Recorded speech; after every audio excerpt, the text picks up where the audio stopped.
जय हिंद दोस्तों, स्वागत है आप सभी का आपके अपने परिवार द लॉजिकल साइंस में। मैं हूं आलोक सिंह आतिश और आज के इस वीडियो सेशन में हम लोग डिस्कस करने वाले हैं magnetic effect of electric current के पहले क्लास की। जी हाँ दोस्तों, आप सबों का सबसे ज़्यादा डिमांडिंग टॉपिक था। पिछले कुछ दिनों से लगातार कमेंट आ रहे थे कि गुरुजी magnetic effect of electric current समझ में ही नहीं आ रहा, एक बार आप इसको करा दो। तो बिल्कुल आज से हम लोग इस चैप्टर की भी शुरुआत करेंगे। ध्यान में रखिएगा कि इस चैप्टर में मैं आपको 2 लेक्चर दूंगा और इसी 2 लेक्चर में आपका पूरा का पूरा magnetic effect of electric current clear हो जाएगा। आज के इस वीडियो सेशन में हम लोग पहले मैग्नेट से संबंधित बेसिक जानकारी को डिस्कस करेंगे और साथ ही साथ इसके अगले वीडियो सेशन में हम लोग इलेक्ट्रोमैग्नेट संबंधित जितनी भी जानकारी है उन सभी को डिस्कस कर लेंगे, ताकि जो मैग्नेटिक इफेक्ट ऑफ करंट का आप सबों का एक झोल है वो पूरी तरह से खत्म हो जाए। साथ ही आपकी जानकारी के लिए बताना चाहूँगा कि अगर आप में से कोई भी मित्र भविष्य के सभी एग्जाम के लिए, चाहे आप एएलपी एग्ज़ाम दो, रीट लेवल का एग्ज़ाम देना चाहते हो, भविष्य में आप बीपीएससी देना चाहते हो, बिहार एसआई का एग्ज़ाम देना चाहते हो, आप कोई अन्य स्टेट का एग्ज़ाम देना चाहते हो और आप एनसीईआरटी साइंस को एक बार अच्छे से कवर करना चाहते हो, एनसीईआरटी 6 से लेकर के 10 तक के फिजिक्स, केमिस्ट्री, बायोलॉजी सभी चीज़ को, तो आप जुड़ सकते हो हमारे साथ इस योगदान बैच में। मेरे मित्र, इस योगदान बैच से संबंधित किसी भी तरह के अन्य जानकारी के लिए आप दिए गए नंबर पे कॉल या व्हाट्सएप कर सकते हैं। बहरहाल आइए अपनी सेशन की शुरुआत करते हैं और देखते हैं एग्जाम रेलेवेंट क्या कुछ सीख पाते हैं। मेरे मित्र, विद्युत धारा के चुंबकीय प्रभाव को समझने से पहले हम लोगों को ये डिस्कस करना होगा कि चुंबक क्या होता है, मैग्नेट क्या होता है और साथ ही मैग्नेट से संबंधित कुछ बेसिक बातों को भी समझना होगा, ताकि आगे का जो कंसेप्ट है वो आपको आसानी से समझ में आए। ध्यान में रखेंगे कि अगर हम लोग चुंबक की बात करते हैं, किसकी बात करते हैं, चुंबक की बात करते हैं, यानी कि मैग्नेट की बात करते हैं, तो हम सबों के मन में सबसे पहला क्वेश्चन यही आता है कि गुरुजी मैग्नेट क्या होता है, चुंबक क्या होता है। तो भाई मेरे कहने की कोई ज़रूरत नहीं है और आप सबों को अच्छे से मालूम है कि वैसा बॉडी या वैसा पदार्थ जो लोहा, निकेल, कोबाल्ट, स्टील से बने पदार्थ को अपनी ओर आकर्षित करता है, वही क्या कहलाता है, चुंबक कहलाता है। सिंपली हम लोग याद रखते हैं कि गुरुजी जो चुंबक होता है वो किसी भी पदार्थ को अपनी ओर आकर्षित करता है। तो सवाल ये है कि जिस पदार्थ को वो आकर्षित करेगा वो किससे बना होना चाहिए। तो आप सभी कहते हैं कि अगर पदार्थ लोहा से बना हुआ है या फिर निकेल से बना हुआ है या फिर कोबाल्ट से बना हुआ है या फिर इस्पात से बना हुआ है, तो इन सभी चीज़ों से बने पदार्थ को चुंबक क्या करेगी, अपनी ओर आकर्षित करेगी। तो मेरे मित्र, बड़ा ही सरल शब्दों में आप सभी इसको डिफाइन कर सकते हैं क्या, कि वैसा पदार्थ जो लोहा, निकेल, कोबाल्ट एवं स्टील से बने पदार्थ को अपनी ओर आकर्षित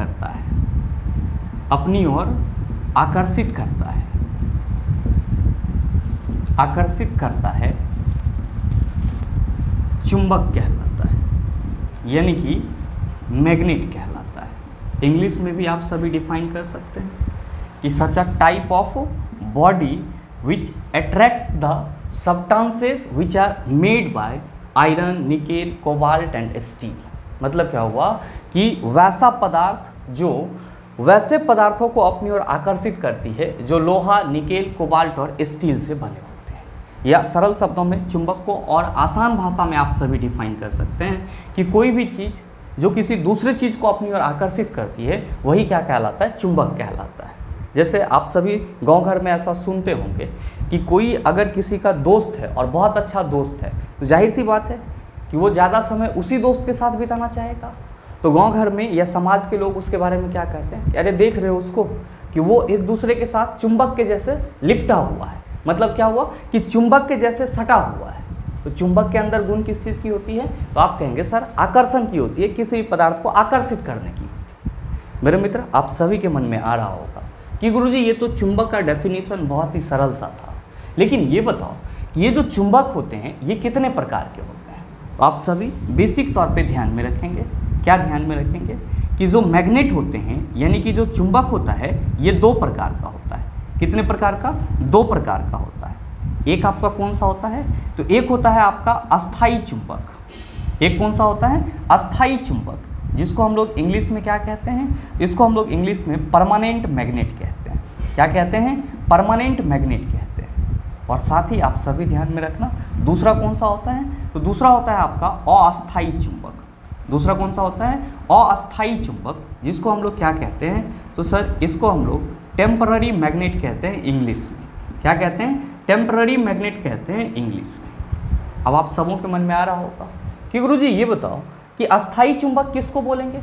तो मेरे मित्र आप सभी ध्यान में रखेंगे कि वैसा चुंबक जिसमें चुंबकीय गुण हमेशा हमेशा के लिए बना रहे, यानी कि उसमें चुंबकीय गुण कभी खत्म ही ना हो, उसको हम लोग क्या कहेंगे, अस्थायी चुंबक कहेंगे। और मेरे मित्र आप सभी ध्यान में रखेंगे कि जब हम लोग अस्थायी चुंबक की बात करेंगे तो क्या कहेंगे, आप कहेंगे कि वैसा चुंबक जिसमें चुंबक का गुण हमेशा हमेशा के लिए बना ना रहे, वो क्या कहलाएगा, तो अस्थायी चुंबक यानी कि टेम्पररी मैग्नेट कहलाएगा। जैसे मेरे मित्र अगर हम लोग विद्युत चुंबक की बात करते हैं, जिसको हम लोग आगे पढ़ेंगे, इलेक्ट्रोमैग्नेट की बात करते हैं, तो आप सभी क्या कहते हैं कि गुरुजी इलेक्ट्रोमैग्नेट का मतलब हुआ विद्युत धारा से चुंबक उत्पन्न करना। तो विद्युत धारा से चुंबक तभी तक उत्पन्न होगा जब किसी चालक तार से विद्युत धारा प्रवाहित हो रही होगी। जैसे ही विद्युत धारा उससे प्रवाहित होना बंद होगा, उस चालक तार में जो मैग्नेटिज्म का प्रॉपर्टीज होगा वो लॉस हो जाएगा। मतलब जब तक उससे करंट जा रहा था तब तक उसमें क्या था, तो सर चुंबक वाला गुण था, लेकिन जैसे ही करंट आपने बंद कर दिया चुंबक वाला गुण खत्म हो गया। तो क्या कहेंगे, बड़े ही सरल शब्दों में, डेफिनेशन नहीं रटना है क्योंकि डेफिनेशन रटने का आप लोगों के पास समय नहीं है। बहुत ही सरल शब्दों में आप सभी ध्यान में रखेंगे कि जब भी अस्थायी चुंबक की बात करा जाएगा तो आप क्या कहेंगे कि इसमें चुंबकीय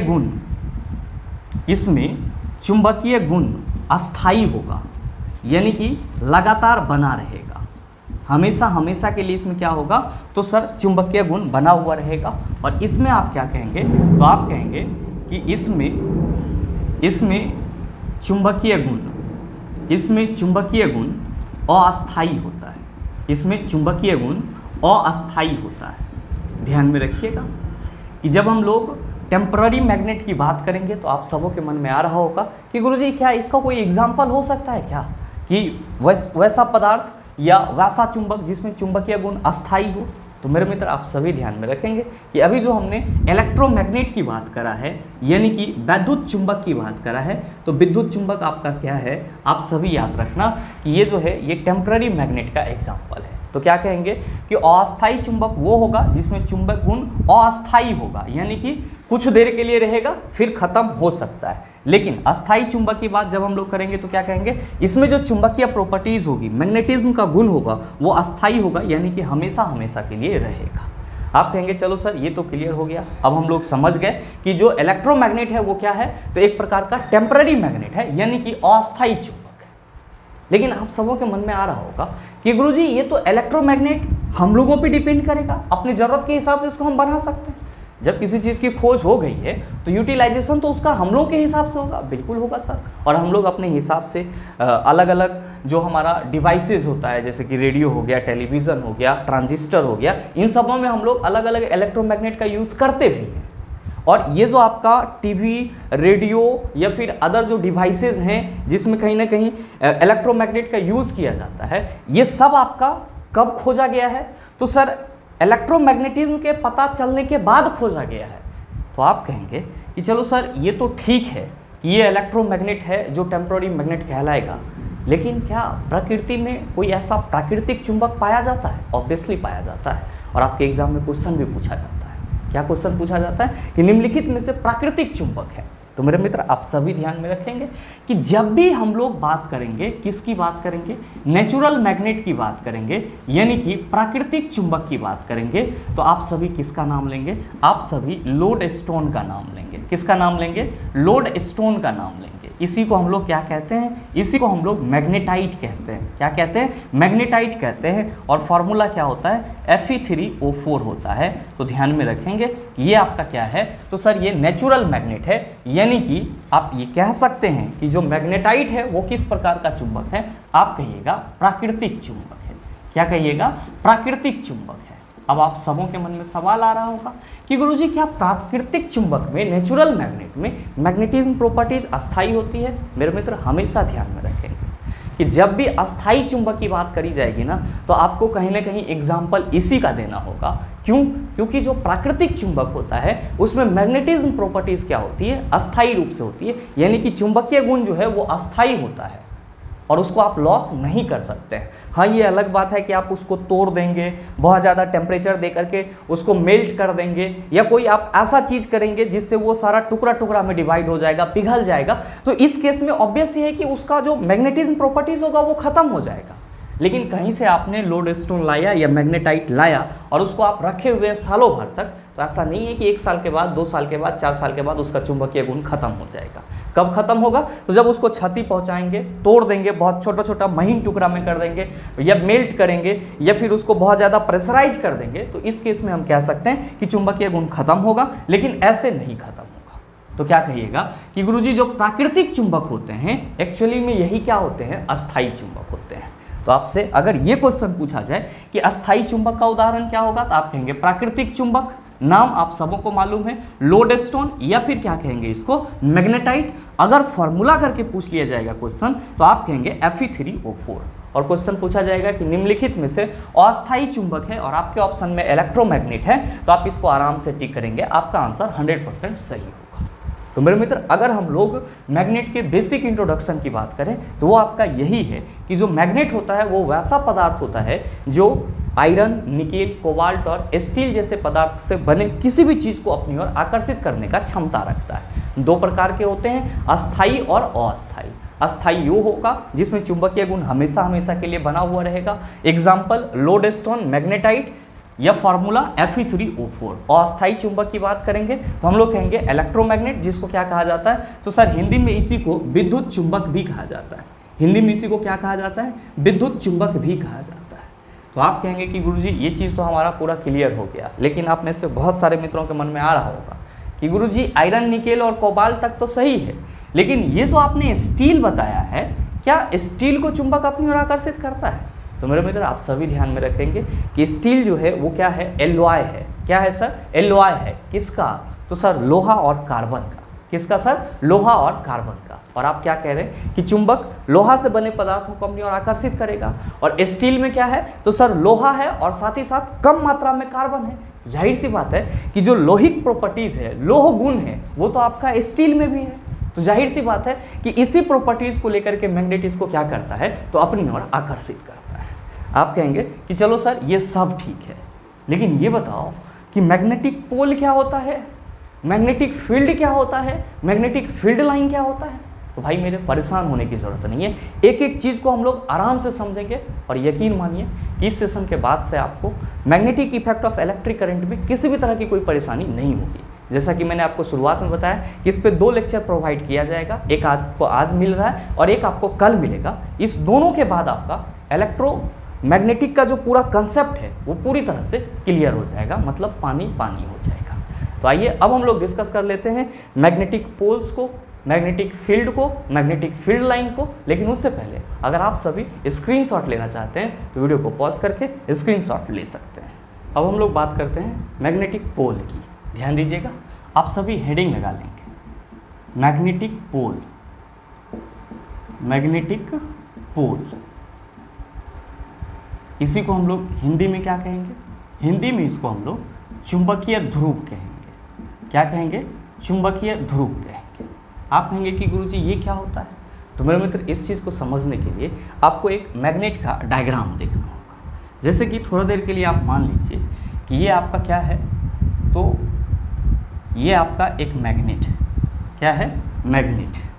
और ध्यान दीजिएगा कि जो मैग्नेट का ये पोल होगा, यानी कि ये वाला सिरा होगा, इसको हम लोग नॉर्थ बोलते हैं, और इस वाले सिरा को हम लोग क्या बोलते हैं, साउथ बोलते हैं। और ध्यान में रखेंगे कि इसको अगर हम लोग हिंदी में बोले तो क्या कहेंगे, तो सब जब ये सिरा है तो यहाँ पे इसको हम लोग ध्रुव कहते हैं, तो एन से हमने निबंधित किया है, इसको हम लोग क्या बोलते हैं, नॉर्थ बोलते हैं। तो मेरे मित्र, आप सभी इसको क्या कहेंगे कि गुरुजी इसको तब तो हम उत्तरी ध्रुव बोल सकते हैं। और S4 क्या होता है, तो आप कहेंगे S4 साउथ होता है, तो इसको हम लोग क्या बोल सकते हैं, दक्षिणी ध्रुव बोल सकते हैं। क्या कह सकते हैं? दक्षिणी ध्रुव कह सकते हैं।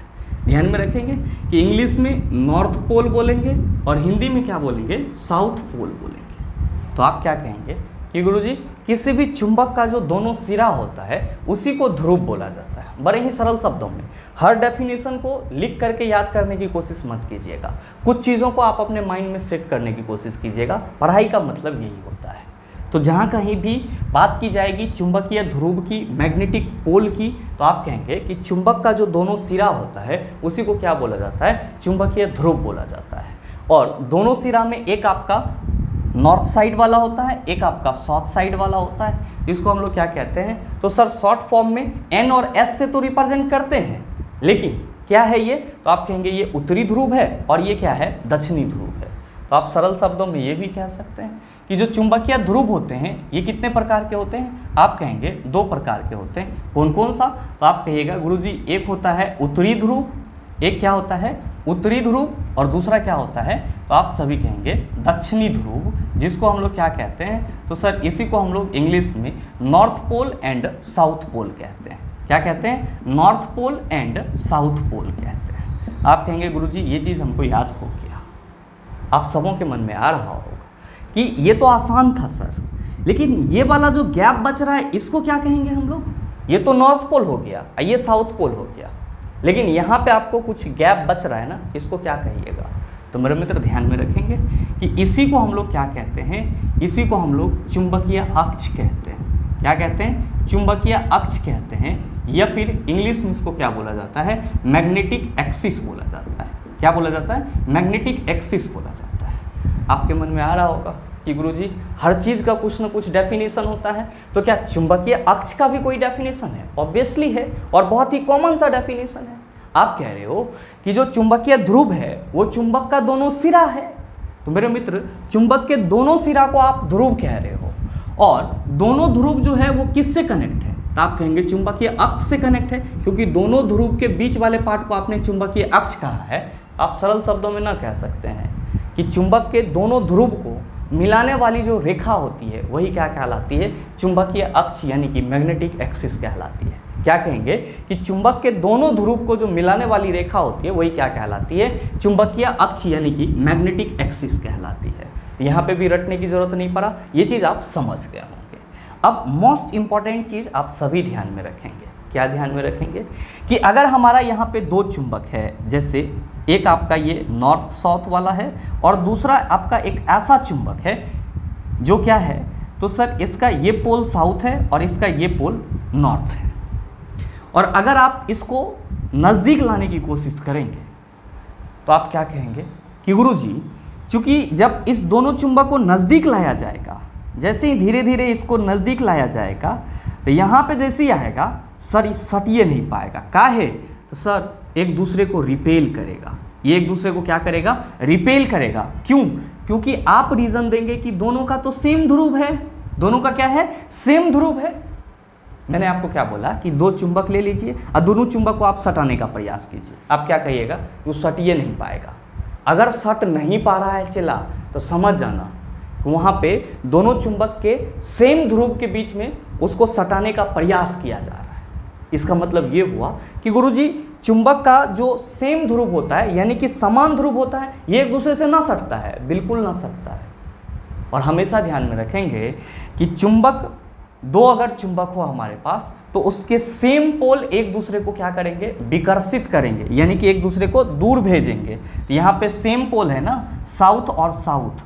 अगर यहाँ पे हम नॉर्थ ले आएँ, इस साइड एक हमारा ये इधर वाला साउथ पोल हो जाए और ये हमारा नॉर्थ पोल हो जाए, और फिर इसको हम इधर सटाने की कोशिश करें, तो आप क्या कहेंगे कि गुरुजी यहाँ भी वही बात होगा, यहाँ भी सेम पोल सटना चाहेगा, जो कि संभव ही नहीं है। क्या होगा, तो सर एक दूसरे को रिपेल करेगा। क्या करेगा, एक दूसरे को रिपेल करेगा।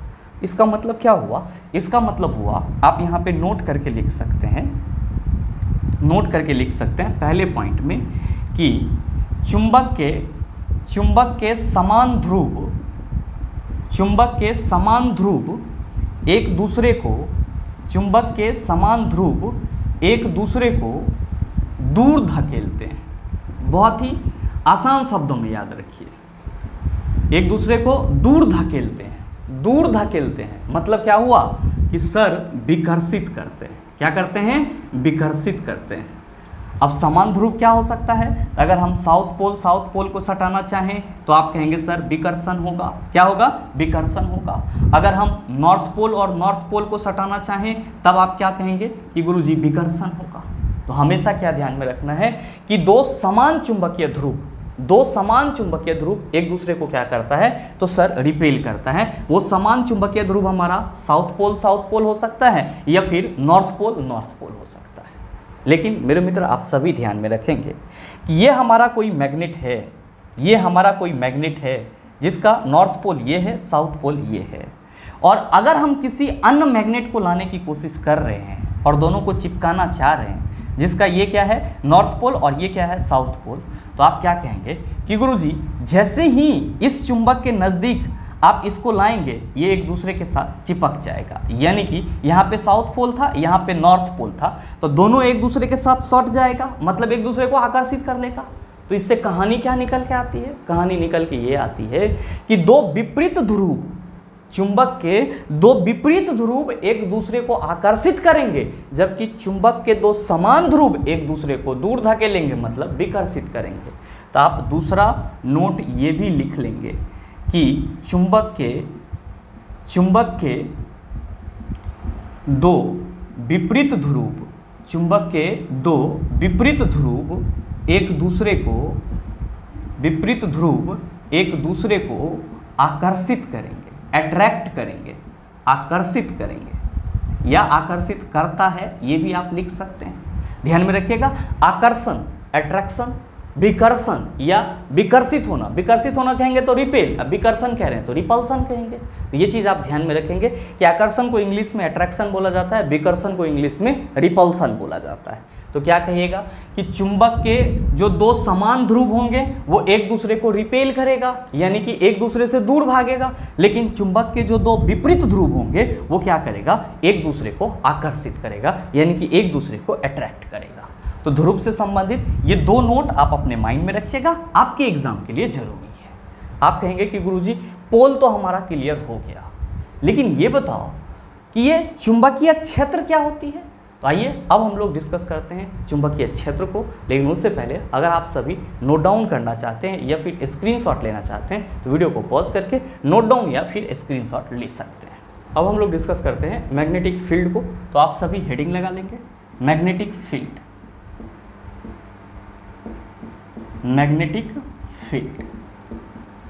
ध्यान दीजिएगा, इसी को हम लोग हिंदी में क्या कहेंगे? हिंदी में इसको हम लोग चुंबकीय क्षेत्र कहेंगे। क्या कहेंगे? चुंबकीय क्षेत्र कहेंगे। आप कहेंगे गुरुजी ये क्या होगा? तो मेरे मित्र डेफिनेशन रटने की ज़रूरत नहीं है, समझेंगे माइंड में सेट हो जाएगा। जैसे अभी हम लोगों ने बात करा किसकी? बात करा कि जो अगर हमारा कोई भी चुंबक होता है तो उसके दो पोल होते हैं, नॉर्थ पोल और दूसरा आपका साउथ पोल। अब ध्यान देंगे, ये हमारा कोई चुंबक है, ये क्या है? हमारा कोई चुंबक है और ये यहाँ पे रखा हुआ है। अब हम क्या कर रहे हैं कि कोई दूसरा चुंबक है जो यहाँ पे रखा हुआ है। ध्यान से समझिएगा इस चीज़ को, डेफिनेशन रटने की ज़रूरत नहीं पड़ेगी। एक चुंबक यहाँ पे अस्थाई है, यहाँ पे इसको हम लोग अस्थाई रूप से है, अस्थाई रूप से स्थिर है, ज़्यादा सूटेबल रहेगा। ये चुंबक अस्थाई रूप से स्थिर है और ये वाला जो चुंबक है हम लोग क्या करना चाहते हैं कि इस चुंबक को इसके पास लाना चाहते हैं। इस चुंबक को क्या करना चाहते हैं? इसको इसके पास लाना चाहते हैं। तो आप कहेंगे ले जाइए सर, इसमें क्या दिक्कत है? तो मेरे मित्र जब आप इस चुंबक को यहाँ तक लाएंगे खींच करके तो आप देखेंगे ये आसानी से आ जा रहा है। और साथ ही अगर आप थोड़ा सा इससे ऊपर आएंगे तो आप कहेंगे सर फिर भी ये आसानी से आ रहा है।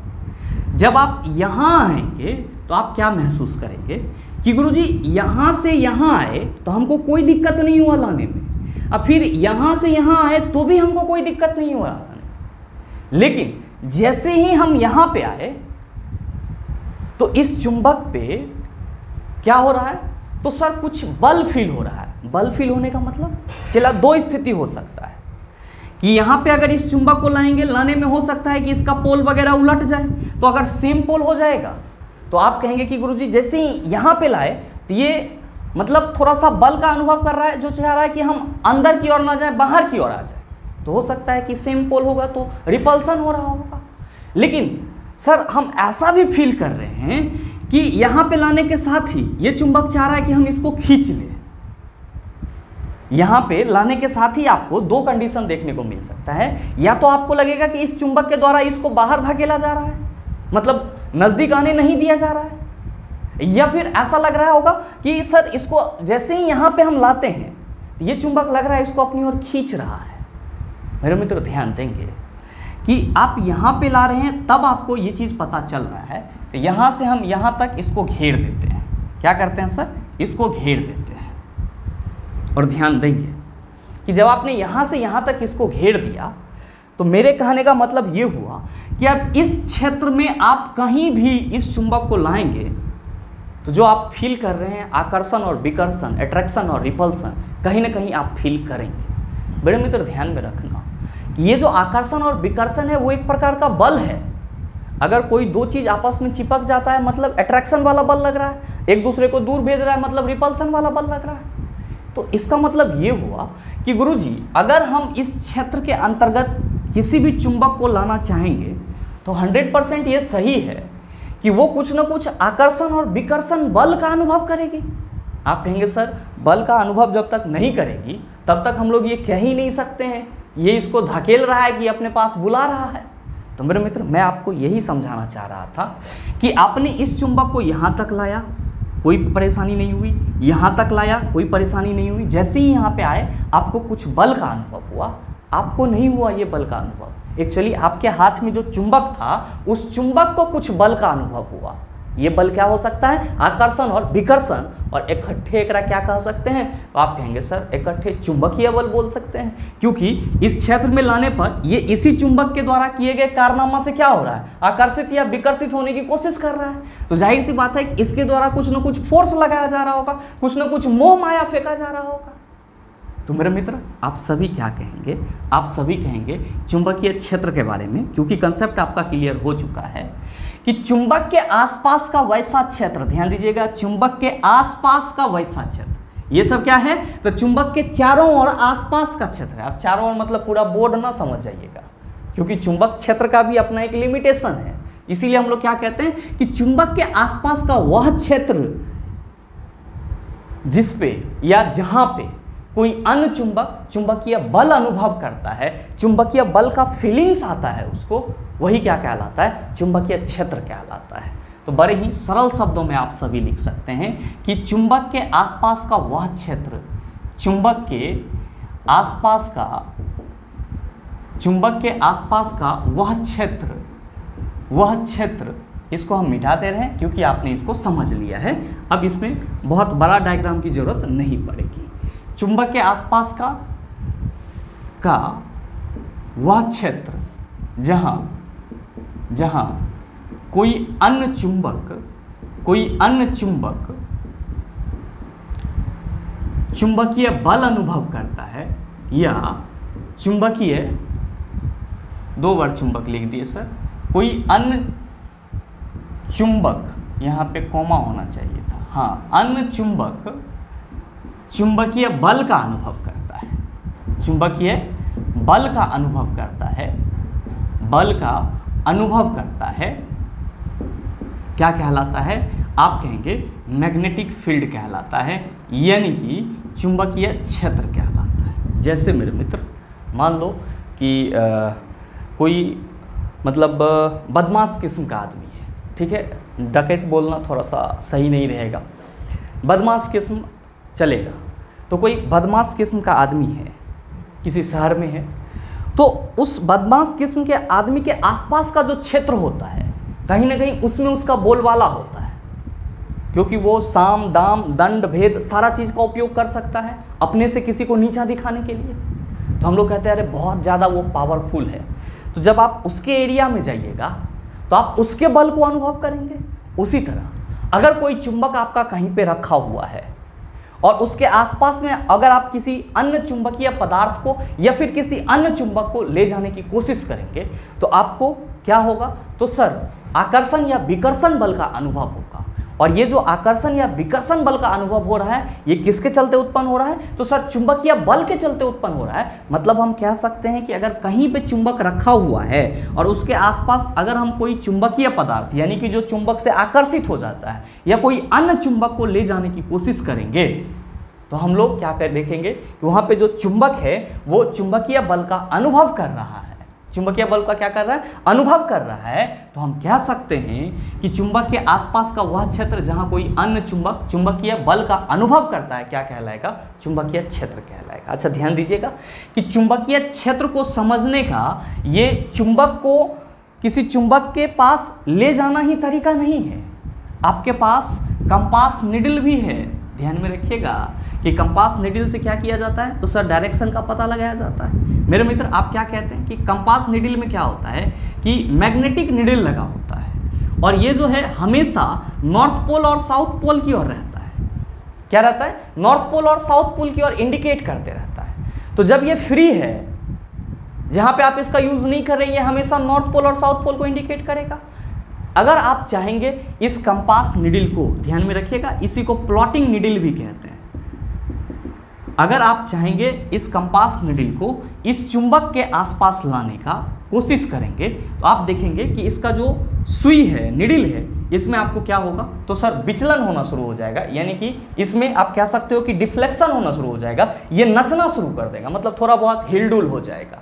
अब हिलडुल होगा मतलब यहाँ पे ये चुंबकीय बल को अनुभव कर रही है। क्यों? क्योंकि ये तो ऐसे स्वतंत्र रूप से नॉर्थ पोल और साउथ पोल को इंडिकेट करती है, लेकिन जैसे ही आपने इस चुंबक के नजदीक लाया इसको, इस चुंबक के नजदीक इस कंपास निडल को लाया, तो आप देखेंगे कि कंपास निडल में डिफ्लेक्शन हो रहा है। और ये डिफ्लेक्शन तभी हो सकता है जब क्या करेगा ये? तो सर चुंबकीय बल का अनुभव करेगा। तो किसी भी चुंबक के चारों ओर का वह क्षेत्र जहां पे किसी कंपास निडल में डिफ्लेक्शन हो जाता है वो क्या कहलाएगा? चुंबकीय क्षेत्र कहलाएगा। तो दोनों तरीके से आप चुंबकीय क्षेत्र को डिफाइन कर सकते हैं। सिंपल समझिएगा कि वैसा क्षेत्र जहां पे जाएंगे तो चुंबकीय बल का अनुभव होगा, वही क्या कहलाएगा? चुंबकीय क्षेत्र कहलाएगा, मैग्नेटिक फील्ड कहलाएगा। आप कहेंगे सर ये चीज हमको समझ में आ गया, लेकिन ये बताओ कि मैग्नेटिक फील्ड लाइन क्या होता है? चुंबकीय क्षेत्र रेखा क्या होता है? तो भाई मेरे यहाँ पे जो मैंने आपको बताया कि ये चारों ओर चुंबकीय क्षेत्र है, तो ये जो बताने का तरीका है ये सिर्फ और सिर्फ समझाने तक ही परफेक्ट है। समझाने के बाद इसका कोई यूज नहीं है। और हालांकि ये क्या है आपका? तो सर चुंबकीय क्षेत्र को सिर्फ और सिर्फ समझाने का तरीका है, चुंबकीय क्षेत्र को रिप्रेजेंट करने का तरीका नहीं है। चुंबकीय क्षेत्र को जब भी रिप्रेजेंट किया जाएगा तो चुंबकीय क्षेत्र रेखा से रिप्रेजेंट किया जाएगा और चुंबकीय क्षेत्र रेखा ही चुंबक के क्षेत्र के बारे में हमको सही नॉलेज दे पाएगा। आप कहेंगे सर ये तो अलग लेवल का हो गया, अब हमको चुंबकीय क्षेत्र रेखा समझना होगा। चला परेशान नहीं होना है, ध्यान देंगे कि अगर हम लोग बात करें सर एक चुंबक यहाँ पे लेते हैं, चूंकि डायग्राम ही बेस है और डायग्राम जब तक आपको अच्छे से समझ में नहीं आएगा चीज़ें आपको क्लियर नहीं होगी। ये आपका क्या है? तो सर नॉर्थ पोल है और ये क्या है आपका? साउथ पोल है। मेरे मित्र ध्यान में रखेंगे कि इसके आसपास अगर हम किसी चुंबक को लाएंगे तो ये क्या करेगा? तो सर जो हम चुंबक को लाएंगे वो चुंबकीय बल को फील करेगा। तो जाहिर सी बात है कि हमको चुंबकीय क्षेत्र को रिप्रेजेंट करना होगा। तो आप ध्यान देंगे कि जो आपका चुंबकीय क्षेत्र रेखा होता है, पहले तो आप यहाँ पे ये लिख लेंगे कि चुंबकीय क्षेत्र को चुंबकीय क्षेत्र रेखा से रिप्रेजेंट किया जाता है। चुंबकीय क्षेत्र रेखा से डिनोट किया जाता है, ये ज़्यादा सुटेबल रहेगा। चुंबकीय क्षेत्र रेखा से डिनोट किया जाता है। ठीक है सर। अब देखिएगा कि ये जो चुंबकीय क्षेत्र रेखा होती है इसको हम लोग मैग्नेटिक फील्ड लाइन कहते हैं। और ये कहाँ से ओरिजिनेट होती है? तो सर ये जो है ये नॉर्थ पोल से निकलती है और कहाँ पे जाके ख़त्म होती है? साउथ पोल पे। यानी कि ये नॉर्थ पोल से निकली और कहाँ जाके ख़त्म होगी? साउथ पोल पे जाके ख़त्म होगी। ध्यान देंगे इसका डायरेक्शन क्या होगा? तो डायरेक्शन ये होगा, नॉर्थ से निकली साउथ पे जाकर के क्या हो गया? सर खत्म हो गया। साथ ही ध्यान देंगे अगर हम नीचे से भी चलेंगे तो क्या होगा? आप कहेंगे सर नीचे से भी नॉर्थ से ही निकलेगा। तो लीजिए ये सर नॉर्थ से निकल रहा है, इस तरह से ये नॉर्थ से निकल रहा है सर। ध्यान देंगे कि इसका क्या होगा डायरेक्शन? तो आप कहेंगे सर ये तो नॉर्थ से निकलेगा तो ये इस तरीके से होगा, ये इस तरीके से होगा। आप कहेंगे कि गुरुजी इसका मतलब ये हुआ कि जो ये क्षेत्र रेखा है ये नॉर्थ पोल से निकल रही है और साउथ पोल पे जाकर के ख़त्म हो जा रही है? बिल्कुल सर। तो आप सबों को हमेशा ध्यान में रखना है, क्या ध्यान में रखना है कि जो चुंबकीय क्षेत्र रेखा है इसको अगर मिटा दें तो आपको कोई दिक्कत नहीं होगा, क्योंकि इसका जहाँ तक काम था वो हो गया है और इसका भी काम हो गया है। आप सभी समझ पा रहे हैं चीज़ों को। ध्यान देंगे कि ये जो है लाइन जो आप देख रहे हैं, जो आपका नॉर्थ पोल से निकला है और कहाँ पे ख़त्म हो रहा है? साउथ पोल पे। इसी को हम लोग क्या कहते हैं? इसी को हम लोग चुंबकीय क्षेत्र रेखा कहते हैं। क्या कहते हैं? चुंबकीय क्षेत्र रेखा कहते हैं। चुंबकीय क्षेत्र रेखा कहते हैं। इंग्लिश में क्या कहेंगे? तो आप सभी ध्यान में रखेंगे कि इंग्लिश में इसको मैग्नेटिक फील्ड लाइन बोला जाएगा। क्या बोला जाएगा? मैग्नेटिक फील्ड लाइन बोला जाएगा। जो किसको रिप्रेजेंट कर रहा है? तो सर ये चुंबकीय क्षेत्र को रिप्रेजेंट कर रहा है। ये क्या बता रहा है कि अगर हम इस चुंबक के इस लाइन के समीप या इस लाइन के समीप किसी अन्य चुंबक या चुंबकीय पदार्थ को लाने की कोशिश करेंगे तो वो क्या होगा? तो सर चुंबकीय बल का अनुभव करेगा। मतलब साफ है कि ये पूरा क्षेत्र हमारा क्या कहलाएगा? आप कहेंगे सर चुंबकीय क्षेत्र कहलाएगा। यानी कि चुंबकीय क्षेत्र को हम लोग किससे रिप्रेजेंट कर रहे हैं? तो आप कहेंगे चुंबकीय क्षेत्र रेखा से रिप्रेजेंट कर रहे हैं। ध्यान में रखिएगा, बहुत ही इंपॉर्टेंट बात कि चुंबकीय क्षेत्र रेखा का जो ओरिजिन पॉइंट होता है, मूल बिंदु होता है, यानी कि ये कहाँ से निकलती है, तब आप क्या कहेंगे कि सर चुंबकीय क्षेत्र रेखा जो है ये नॉर्थ पोल से निकलती है। तो हमेशा ध्यान में रखेंगे कि चुंबकीय क्षेत्र रेखा का ओरिजिन पॉइंट यानी कि मूल बिंदु बोले तो जहाँ से निकलता है वो क्या है? तो आप सभी ध्यान में रखेंगे कि वो जो है आपका वो चुंबकीय ध्रुव है। कौन सा ध्रुव है? तो सर नॉर्थ पोल है, यानी कि उत्तरी ध्रुव है। जहाँ से निकलता है वो क्या है? चुंबक का उत्तरी ध्रुव है। और साथ ही खत्म कहाँ पे होता है? जहाँ से निकलता है तो कह देंगे कि चुंबक के उत्तरी ध्रुव से निकलता है। और ख़त्म कहाँ पे होता है? तो आप सभी ध्यान में रखेंगे कि ख़त्म जो है वो दक्षिणी ध्रुव पे हो जाता है। ख़त्म कहाँ पे होता है? दक्षिणी ध्रुव पे हो जाता है। तो क्या कहेंगे कि चुंबकीय क्षेत्र को बताने वाली लाइन को हम लोग चुंबकीय क्षेत्र रेखा कहते हैं, जिसका ओरिजिन पॉइंट मूल बिंदु नॉर्थ पोल होता है। और ये चुंबकीय क्षेत्र रेखा कहाँ पे खत्म हो जाती है? तो सर साउथ पोल पे जाकर के खत्म हो जाती है, यानी कि दक्षिणी ध्रुव पे जाकर के खत्म हो जाती है। ये बहुत ही इंपॉर्टेंट है सर, और ये आपको याद रखना बहुत ही जरूरी है। ध्यान देंगे कि अब आप सभी कहेंगे कि गुरुजी जब आप चुंबकीय क्षेत्र को चुंबकीय क्षेत्र रेखा से रिप्रेजेंट कर रहे हो और कहीं ना कहीं चुंबकीय क्षेत्र रेखा का ओरिजिन पॉइंट आप नॉर्थ पोल को बता रहे हो, तो क्या चुंबकीय क्षेत्र का अपना डायरेक्शन होता है? बिल्कुल होता है सर, और आपके एग्जाम में क्वेश्चन पूछा भी जाता है। अगर यहाँ पे आप बात करो तो मैग्नेट के चारों ओर ऊपर से चुंबकीय क्षेत्र का डायरेक्शन क्या होगा? आप कहेंगे नॉर्थ से साउथ पोल होगा। ऊपर से क्या होगा? नॉर्थ से साउथ पोल। क्यों? क्योंकि चुंबकीय क्षेत्र रेखा नॉर्थ पोल से निकल रही है और साउथ पोल पे जाके खत्म हो जा रही है। तो चुंबक के ऊपर से जो चुंबकीय क्षेत्र का डायरेक्शन होगा वो नॉर्थ पोल से साउथ पोल होगा। साउथ पोल पे जाके ये विलीन हो जाती है, मतलब खत्म हो जाती है। तो सर ये साउथ पोल में घुसती है, और साउथ पोल से जब घुसती है तो ये फिर कहाँ आती है? सर नॉर्थ पोल पे आ जाती है, यानी कि उत्तरी ध्रुव पे आ जाती है। यहाँ पे आपको दो टाइप से क्वेश्चन पूछा जा सकता है कि जो चुंबकीय क्षेत्र है वो चुंबक के बाहर से उसका डायरेक्शन क्या होता है? तो आप कहेंगे उत्तरी ध्रुव से दक्षिणी ध्रुव की तरफ होता है। और चुंबक के भीतर से उसका डायरेक्शन क्या होगा? तो आप कहेंगे दक्षिणी ध्रुव से उत्तरी ध्रुव की ओर होता है। ना हो तो आप इस चीज़ को लिख लेंगे कि चुंबकीय क्षेत्र का जो डायरेक्शन होता है, दिशा होता है, चुंबकीय क्षेत्र का जो डायरेक्शन यानी कि दिशा होता है चुंबक के बाहर से, आप कहेंगे कि चुंबक से बाहर से जो है वो N2 नॉर्थ टू क्या होगा? साउथ होगा, N2S होगा। और यहाँ पे मैं चुंबक के बाहर से लिख दे रहा हूँ सर, चुंबक के बाहर से क्या कहेंगे? North to south. और साथ ही अगर बात करेंगे चुंबक के भीतर से, चुंबक के भीतर से, तब इसका डायरेक्शन क्या होगा? तब आप सभी याद रखेंगे कि साउथ टू नॉर्थ होगा। क्या होगा? साउथ टू नॉर्थ होगा। तो आप ये चीज़ भी ध्यान में रखिएगा। मेरे मित्र आप कहेंगे कि सर ये चीज़ तो बड़ा ही सिंपल था, इसको हमने समझ लिया, लेकिन हमारे एग्जाम में कभी कभी चुंबकीय क्षेत्र रेखा के विशेषता से संबंधित क्वेश्चन पूछ लिए जाते हैं। मेरे मित्र, विशेषता कोई बहुत बड़ा चीज़ नहीं है, बस 3-4 इंपॉर्टेंट बात आपको याद रखना है और वही क्या है, आपका चुंबकीय क्षेत्र रेखा की विशेषता है। आप कहेंगे सर वो भी बता ही दो, आइए उसको भी डिस्कस कर लेते हैं। लेकिन उससे पहले अगर आप सभी वीडियो को पॉज करके लिखना चाहते हैं या स्क्रीनशॉट लेना चाहते हैं तो आप लिख सकते हैं या फिर स्क्रीनशॉट ले सकते हैं। मेरे मित्र, जब हम लोग चुंबकीय क्षेत्र रेखा के विशेषता की बात करते हैं तो आप सभी ध्यान में रखेंगे कि इसी को हम लोग इंग्लिश में क्या कहते हैं, इसी को हम लोग इंग्लिश में कैरेक्टरिस्टिक्स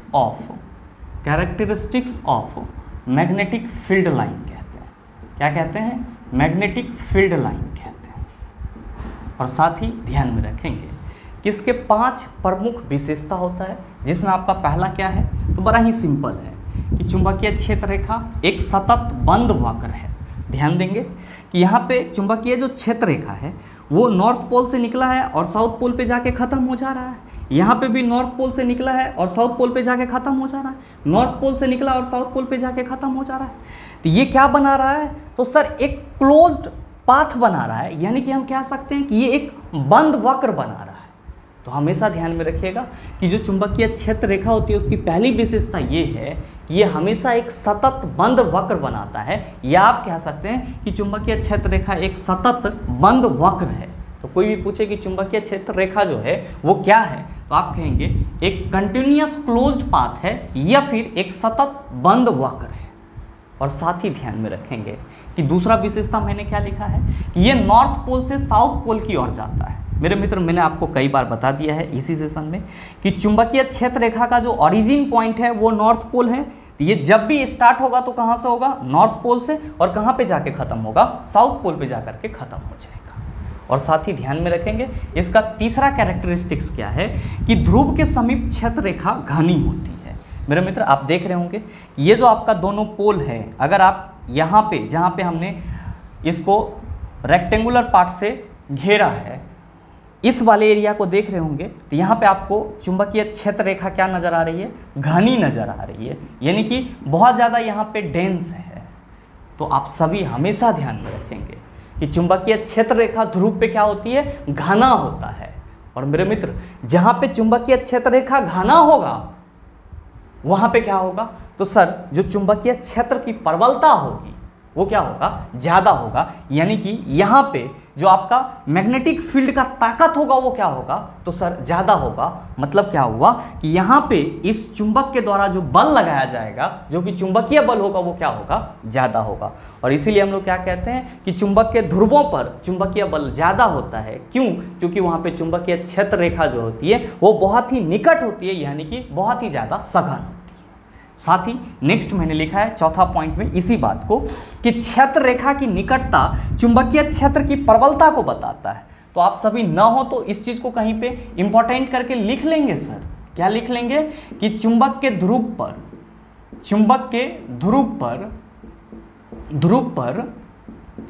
चुंबकीय बल ज़्यादा होता है। क्या होता है? चुंबकीय बल ज़्यादा होता है। और मेरे मित्र, जैसे जैसे आप ध्रुव से दूर होते जाएंगे चुंबकीय बल का परिमाण क्या होगा, घटता चला जाएगा। और साथ ही क्षेत्र रेखा की निकटता चुंबकीय क्षेत्र की प्रबलता को बताता है। तो यहाँ पे अगर क्षेत्र रेखा बहुत ज़्यादा घना है तो यहाँ पे चुंबकीय क्षेत्र की प्रबलता ज़्यादा होगी। यहाँ पे आएंगे तो आप क्या देख रहे हैं कि सर घना ना है, यहाँ पे चुंबकीय क्षेत्र की प्रबलता क्या होगी, कम होगी।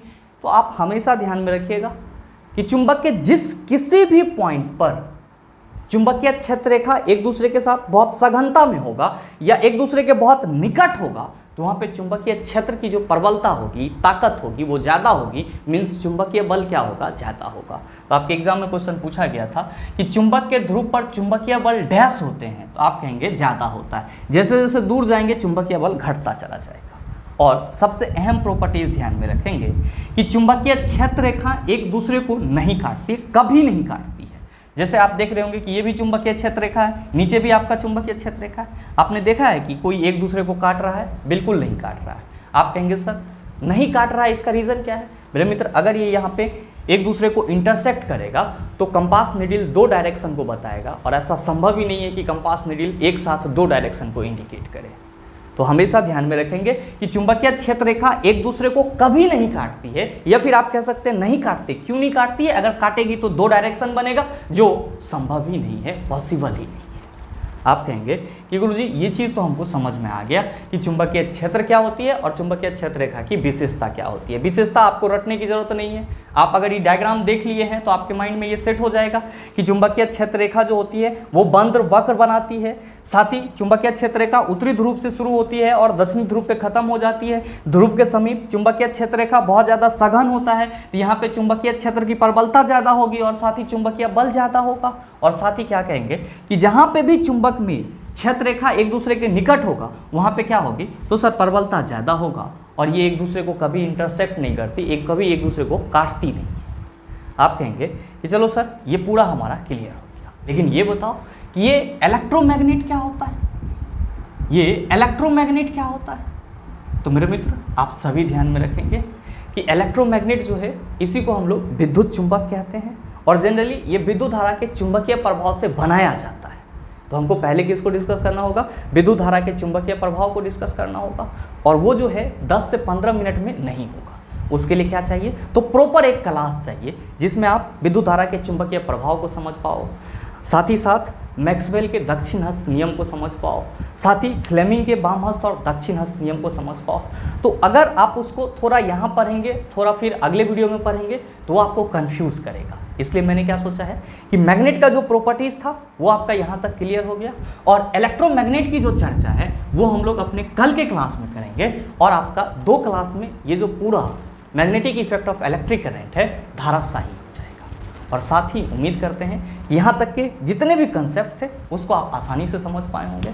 और अब अगर आपको मैग्नेट के बेसिक से संबंधित किसी भी प्रकार का क्वेश्चन दे दिया जाए, चाहे उसके पोल से संबंधित क्वेश्चन हो, नेचुरल मैग्नेट की बात हो, या फिर टेम्पररी मैग्नेट की बात की जाए, या फिर आप कह सकते हो कि आर्टिफिशियल मैग्नेट की बात की जाए, या फिर मैग्नेटिक फील्ड की बात की जाए, मैग्नेटिक फील्ड लाइन की बात की जाए, कहीं से भी क्वेश्चन दिया जाएगा, मेरे ख्याल से आप उसका जवाब आसानी से दे सकते हैं।